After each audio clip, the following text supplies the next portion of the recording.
रक्षाबंधन पर भूल से भी ना बांधे ऐसी राखी जो भाई के जीवन में ला सकती हैं संकट। जय श्री कृष्णा, राधे राधे। आप भी अपने भाई की लंबी आयु चाहती हैं तो ऐसी राखी बिल्कुल ना बांधे। ऐसे में किन राखियों से बचें और कौन सी शुभ मानी जाती है, आइए जानते हैं। सनातन धर्म में रक्षाबंधन महत्वपूर्ण त्योहारों में से एक माना जाता है। हिंदू पंचांग के अनुसार यह पर्व हर साल सावन माह की पूर्णिमा तिथि को मनाया जाता है और इस साल यह 28 अगस्त 2026 को मनाया जाएगा। इस दिन बहनें भाइयों की कलाई पर राखी बांधती हैं और उनके दीर्घायु, सुख, समृद्धि और सफलता की कामना करती हैं, जबकि भाई उन्हें जीवन भर रक्षा का वचन देते हैं। राखी सिर्फ एक धागा नहीं बल्कि आस्था और परंपरा का प्रतीक होती है। ऐसे में राखी चुनते समय आपको कुछ बातों का ध्यान जरूर रखना चाहिए, वरना इससे आपके भाई पर नकारात्मक प्रभाव पड़ सकता है। ऐसे में आइए जानते हैं कि इसकी शुरुआत कहां से हुई। दोस्तों, रक्षाबंधन का मूल इतिहास पुरातन भारत में बसता है और यह महाभारत के एक अद्वितीय किस्से से जुड़ी है।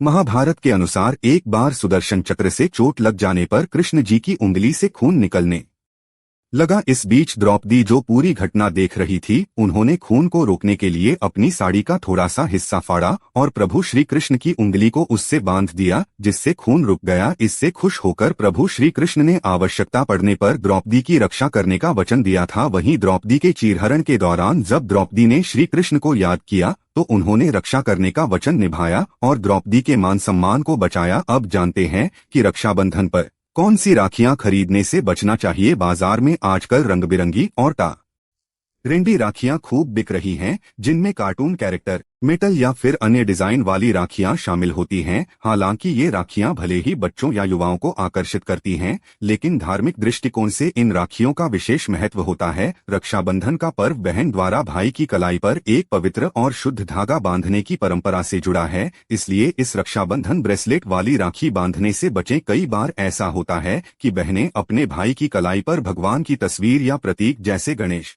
जी, कृष्ण जी या अन्य देवी देवताओं की छवि वाली राखियां बांधती हैं, लेकिन ज्योतिष शास्त्र कहता है कि भाई को ऐसी राखियां बिल्कुल भी नहीं बांधनी चाहिए, क्योंकि इससे भगवान का अपमान होता है, जिससे आपके भाई के ऊपर नकारात्मक असर पड़ सकता है। कई बार बहनें अपने भाई को बुरी नजर से बचाने के लिए एविल आई या नजरबट्टू डिजाइन वाली राखियां बांधती हैं। भले ही इन राखियों का उद्देश्य भाई की रक्षा करना हो, लेकिन धार्मिक दृष्टि से इन्हें शुभ नहीं माना जाता है, क्योंकि एविल आई को नकारात्मक ऊर्जा से जुड़ा हुआ प्रतीक माना जाता है। इसलिए ऐसी राखियां भी न बांधे। इसकी जगह आप तुलसी की माला, रुद्राक्ष या पीले रंग के पवित्र धागे से बनी राखियां बांध सकती हैं। हिंदू धर्म के शास्त्रों में काले रंग को नकारात्मक ऊर्जा का प्रतीक माना जाता है, इसलिए रक्षाबंधन जैसे पवित्र अवसर पर अपने भाई को काले रंग की राखी बिल्कुल भी न बांधे। ऐसा करने से आपके भाई पर बुरा असर पड़ सकता है। दोस्तों, इस बार कई लोगों का मानना है कि रक्षाबंधन 28 अगस्त को रक्षाबंधन का त्योहार मनाना शुभ रहेगा, तो आज हम आपको इस वीडियो में बताएंगे कि रक्षाबंधन का त्योहार किस दिन मनाया जाएगा और इसका सही तारीख क्या है। आज हम आपको भद्रा काल का भी समय बताएंगे, क्योंकि इस बार रक्षाबंधन पर भद्रा काल का साया रहेगा, इसलिए राखी बांधने का शुभ मुहूर्त आपके लिए जानना आवश्यक है। दोस्तों, वीडियो को अंत तक जरूर देखें और चैनल को सब्सक्राइब करके वीडियो को रोयर करें। दोस्तों, रक्षाबंधन का त्योहार भाई बहन के अटूट प्यार का प्रतीक है। इस दिन बहन अपने भाई की कलाई में रक्षा सूत्र यानी कि राखी बांधती है और उसकी लंबी उम्र की और बेहतर स्वास्थ्य की कामना करती है, और भाई भी सदा अपनी बहन की रक्षा करने का वचन देते हैं। दोस्तों, आपको बता दें, भद्रा काल में राखी का त्योहार मनाना अशुभ बताया गया है, इसलिए भूल कर भी भद्रा काल में आप अपने भाई को राखी कभी नहीं बांधना चाहिए। पौराणिक कथा भी है कि लंकापति रावण ने अपनी बहन से भद्रा काल में राखी बंधवाई और 1 वर्ष के अंदर ही उनका विनाश हो गया था। इसके अलावा भद्रा, जो कि शनिदेव की बहन है और उन्हें ब्रह्मा जी ने अभिशाप दिया है कि जो भी भद्रा के समय शुभ या फिर मांगलिक कार्य करेगा, उसका परिणाम हमेशा ही अशुभ होता है। आप गलती से भी भद्रा के समय रक्षाबंधन का त्योहार न मनाएं। दोस्तों, रक्षाबंधन के दिन बहनें अपने भाई की कलाइयों पर राखी बांधती है और उनकी लंबी उम्र की कामना करती है, इसीलिए इस दिन भाई बहन दोनों को स्नान आदि करके और हो सके तो नए वस्त्र पहने, लेकिन याद रहे शुभ अवसर पर काले कपड़े ना पहने। वस्त्र पहनने के बाद मिलकर भगवान की पूजा करनी चाहिए। पूजा से पहले आप पूजा की थाली अवश्य लगा ले और उसमें रोली, चंदन, अक्षत, राखी, मिठाई आदि और एक शुद्ध घी का दीपक भी जरूर रख ले। दीपक आप चाहे तो आटे का बना ले या माटी का या पीतल का, जिससे आप अपने भाई की आरती करेंगे। दोस्तों, अब आप इस पूजा की थाली को सबसे पहले भगवान को समर्पित करें और भगवान की कलाई पर पहली राखी बांधे या मंदिर में रखी चढ़ाई। इसके बाद आप अपने भाई को पूर्व या फिर उत्तर की ओर मुख करके बैठाएं और बहन का मुख्य पश्चिम की ओर होना चाहिए। रक्षाबंधन पर सबसे पहले घर के मंदिर में पूजा पाठ हो जाने के बाद भगवान गणेश को राखी अवश्य बांधे और फिर अंत में भाई की कलाई के लिए थाली सजा लें। फिर भाई को सबसे पहले तिलक करें, उन्हें रोली, चंदन और अक्षत लगे उनके ऊपर थोड़े से, यदि फूल आदि ना हो तो चावल छिड़क और अंत में भाई की आरती करें। अब आप अपने भाई की दाएं हाथ की कलाई में राखी बांधे और उसके बाद भाई का मुंह मीठा कारण भाई के लिए मंगल कामना करें। दोस्तों, राखी बांधने के बाद भाई भी अपनी बहनों को रक्षा का वचन दे कि बहन तेरी सदा में रक्षा करूंगा, तुझे परेशान नहीं करूंगा, तुझे दंतूंगा नहीं, तेरी हार जीत पूरी करूंगा, तेरी हर इच्छा पूरी करूंगा। माँ बाप नहीं है तो माँ बाप की कमी को पूरा करूंगा, पिता बनाकर हर इच्छा पूरी करूंगा, माँ बनकर तेरा पालन पोषण करूंगा, जितना मुझे होगा उससे बढ़कर करूंगा और बहनों को अपहर। दोस्तों, चलिए अब जानते हैं साल 2026 में रक्षाबंधन का त्योहार कब मनाया जाएगा। दोस्तों, पूर्णिमा तिथि की शुरुआत 27 अगस्त की सुबह 9:08 बजे पर हो रही है और पूर्णिमा तिथि की समाप्ति 28 अगस्त की सुबह 9:48 पर हो रही है। ऐसे में उदया तिथि के आधार पर रक्षाबंधन का त्योहार 28 अगस्त के दिन ही मनाया जाएगा। दोस्तों, अब जानते हैं सबसे इम्पोर्टेंट बात, रक्षाबंधन का शुभ मुहूर्त। देखिए, 28 अगस्त को रक्षाबंधन का मुहूर्त सुबह 5:57 से लेकर 9:48 तक रहेगा। दोस्तों, इस बात का ध्यान रहे, भद्रा में राखी बांधने से हमेशा घर परिवार का विनाश होता है, इसीलिए भाई को इस समय कभी राखी ना बांधे, पूरा घर परिवार कंगाल हो सकता है। लंकापति रावण को इसी समय राखी बांधी गई थी, इसीलिए उसके पूरे कल का विनाश हो गया। इसीलिए समय के अनुसार ही रक्षाबंधन का त्योहार मनाना बहुत ही शुभ और मंगल कार्य रहेगा। थोड़ा कठिन जरूर है, लेकिन यह समय आपके भाई और आपके परिवार के लिए शुभ रहने वाला है। दोस्तों, कई लोगों के यहाँ यह परंपरा होती है कि सूर्यास्त होने के बाद रक्षाबंधन का त्योहार आदि नहीं मानते, लेकिन रक्षाबंधन यानी राखी, क्योंकि इस समय शुभ मुहूर्त पड़ रहा है और हमें मुहूर्त की अति आवश्यकता होती है। फिर मुहूर्त रात में पड़े या दिन में, मुहूर्त तो आखिर मुहूर्त है।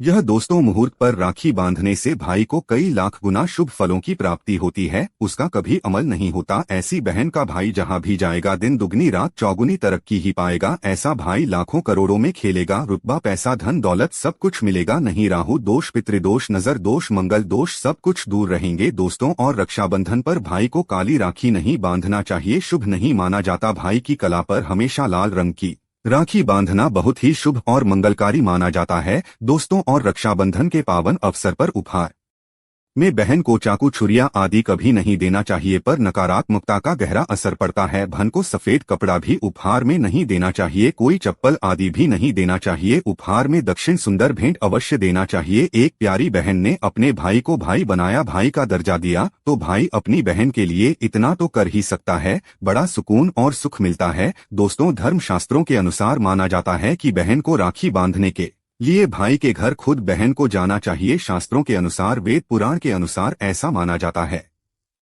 कि जो बहन रक्षाबंधन पर खुद नहीं जाती और भाई आता है बहन के घर, तो उसे बहन को दोष लग जाता है। इसीलिए ऐसी प्रथा है कि रक्षाबंधन पर, खासकर रक्षाबंधन पर, बहन को भाई के घर जाना चाहिए। फिर भाई चाहे कहीं भी हो, बहन को जाना चाहिए। यदि आपके भाई आपके साथ नहीं है, विदेश में रहते हैं या किसी कारण से आप उनके पास नहीं जा पाए, तो आप रक्षाबंधन की थाली सजाकर भगवान गणेश को अपना भाई मानकर उनकी कलाई पर राखी बांध सकते हैं।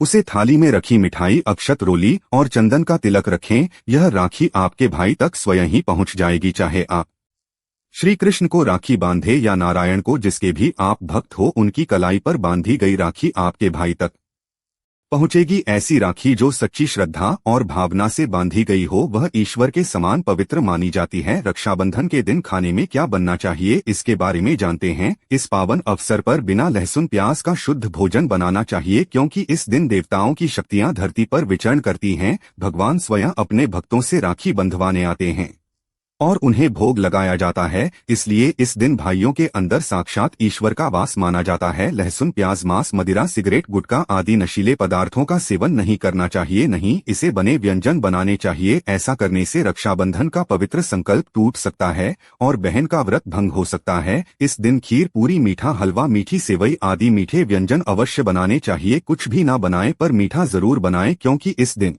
भाई के रूप में स्वयं भगवान विराजमान होते हैं और बहन को उनका आशीर्वाद प्राप्त होता है। मीठे व्यंजन बनाकर पहले भगवान को भोग लगे, फिर रक्षाबंधन का पर्व मनाएं। यह पर्व अत्यंत शुभ और मंगलकारी माना जाता है। आलू की सब्जी, गोभी की सब्जी, केले की सब्जी, चटपटी गोभी, आलू मटर, पनीर, पुलाव, खरे का रायता आदि बना सकते हैं। इस दिन घर में पक्का भोजन, पकाया हुआ खाना ही बनना चाहिए। कच्चा भोजन जैसे सलाद, अंकुरित अनाज नहीं परोसने चाहिए क्योंकि इसे अशुभ माना जाता है। कढ़ाई चढ़कर पकाया हुआ भोजन शास्त्रों के अनुसार शुभ होता है, जिसे देवता ग्रहण करते हैं। भगवान को भोग लगाने और राखी बांधने के बाद मुहूर्त के समय भाई की कलाई पर राखी बांधी जाती है। उसके बाद ही बहन अपना व्रत तोड़ती है। बहन को भाई को एक निवाला अवश्य खिलाना चाहिए और भाई को भी बहन का व्रत पूरा करने के लिए उसे मीठा खिलाना चाहिए। ऐसा करने से दोनों के बीच प्रेम बढ़ता है और ईश्वर का आशीर्वाद प्राप्त होता है। कहा जाता है कि जो बहन रक्षाबंधन के दिन भाई के लिए व्रत नहीं रखती, सिर्फ राखी बांध देती है, उसके भाई की उम्र कम हो सकती है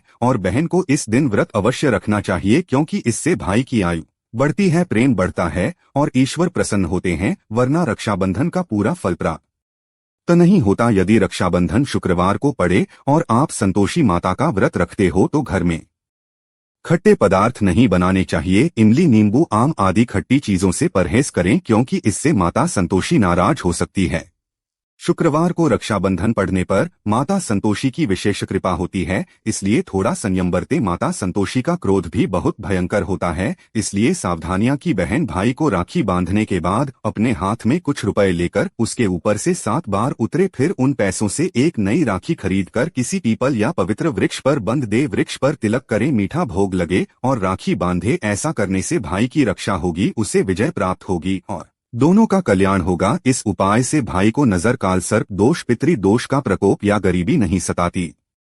तंत्र शास्त्र में यह उपाय बताया गया है कि यदि रक्षाबंधन पर ऐसा किया जाए तो भाई धनवान बनता है, उसकी तरक्की होती है और बहन भाई का प्यार हमेशा बना रहता है। रक्षाबंधन के दिन आईना जरूर देखना चाहिए। आईना देखकर ही घर से बाहर निकले, इससे भद्रा का साया दूर होता है और दुर्घटना से बचाव होता है। जो व्यक्ति इस दिन आईना देखकर निकलता है उसे सफलता मिलती है। यह अत्यंत शुभ और मंगलकारी माना जाता है। आईना देखने से राहु की बुरी नजर नहीं लगती और भद्रा का प्रभाव समाप्त हो जाता है। अगर घर में शिक्षा नहीं है तो एक छोटा सा आईना ले आए और उसे देखकर ही दिन की शुरुआत करें। जो लोग इस दिन आईना नहीं देखे तो उन पर भद्रा का साया पड़ सकता है, जो अशुभ होता है। इसलिए रक्षाबंधन पर सभी को आईना अवश्य देखना चाहिए। दोस्तों, रक्षाबंधन की शुरुआत कहाँ से हुई उसके बारे में ये एक कथा है। विष्णु पुराण के अनुसार भगवान विष्णु ने अपने भक्त बलि की परीक्षा लेने के लिए एक ब्राह्मण का रूप धारण किया और उनके यज्ञ पर पहुंचकर दान में 3 पक्ष भूमि मांगी। बलि ने मांग स्वीकार की